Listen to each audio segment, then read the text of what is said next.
Hello YouTubers, 2012 Dodge Grand Caravan, and it has check engine light. Let's check it. So the code is P0456, evaporation leak, small leak detected, and this has been going on for years now. It's on and off all the time, so finally got some opportunity to troubleshoot. So I have hooked up my smoke machine, and I will leave a link in the description in case you need it. There is a purge solenoid over here. The bottom hose is disconnected right now. It goes to the tank. This one goes to the throttle body. So we will connect our smoke machine to the bottom one, and we will test the circuit that goes to the tank. We'll turn on the smoke machine. Alright, so we're under the van, and I have done some prep work. As you can see, I have lowered the tank just to show you what's going on.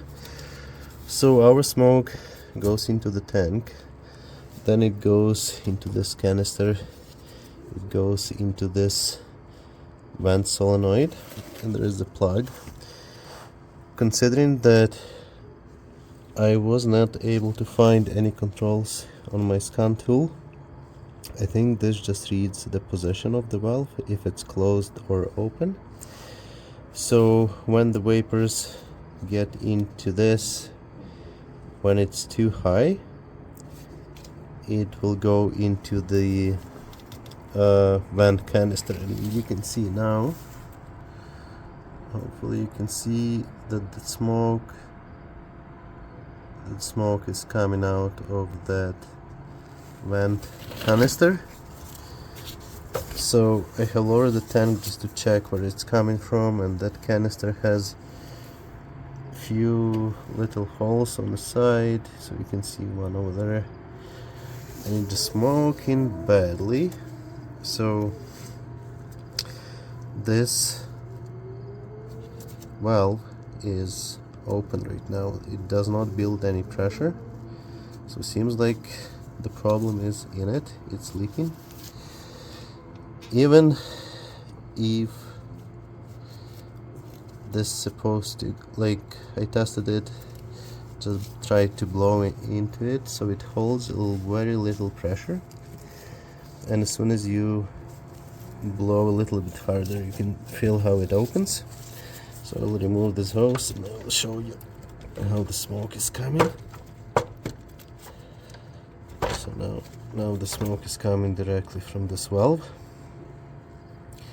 Considering that I cannot find the way how I can close this valve, it doesn't seem like there is a control, so we cannot really test it, because like if I can close it, I would close it and we'll look for the smoke from that canister, but at this point seems like it's closing and opening on itself, so we cannot do much. We'll show you how to replace it, and that's what I will do next.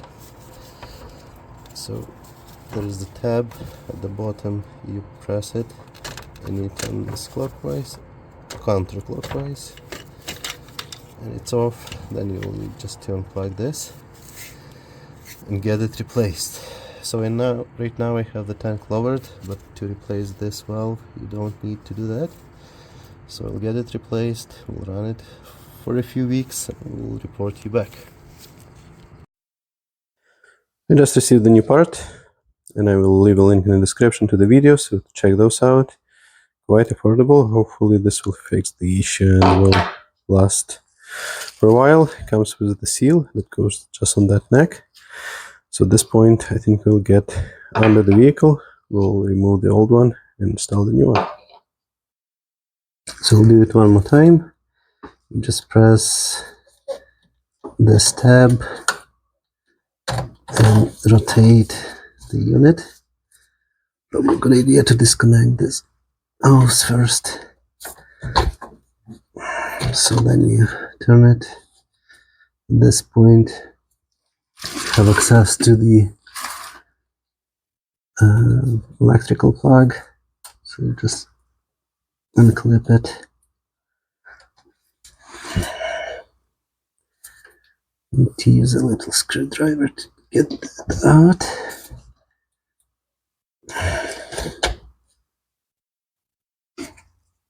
Just put the screwdriver in,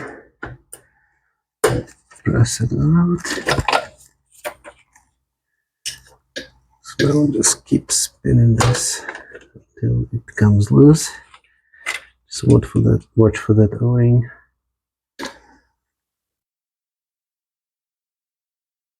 So now we'll grab the new unit. Also make sure that the O-ring is there.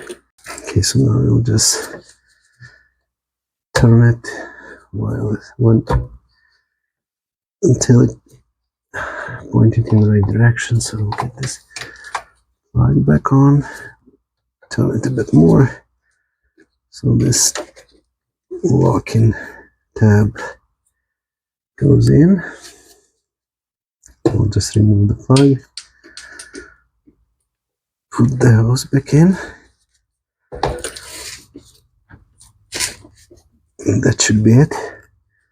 So now it will be just a matter of driving it for a month or so to make sure that the check engine light doesn't come back. It wasn't not permanent and it was very small leak, so it may take a while to verify if this fixed the issue, but I will definitely leave a comment after a month or so under the video describing the situation and if that was the proper fix. Thanks for watching, guys. Please like and subscribe, and as always, just do it yourself.